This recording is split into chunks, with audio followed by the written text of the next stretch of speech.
Binigyan ng hanggang Lunes, January 26, si Senador Joel Villanueva para maghain ng kontra sa Laysay para sa reklamong malversation kaugnay sa umano'y Ghost Project sa Bulacan. Ayon kay Department of Justice spokesperson Polo Martinez, isinagawa ang preliminary investigation sa naturang reklamo kahapon. Hindi sinabi ng DOJ kung bakit hindi nakapaghain ng kontra sa Laysay si Villanueva. Sa kabuuan, ayon sa DOJ, 3 reklamong malversation ang hinaharap ni Villanueva. May reklamong graft din laban kay Villanueva dahil sa pagkubra umano ng kickback sa isa pang proyekto. Dati na itinanggi ni Villanueva na sangkot siya sa katiwalian sa flood control projects.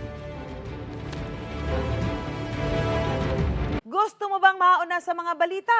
Mag-subscribe na sa GMA Integrated News sa YouTube at tumutok sa unang balita.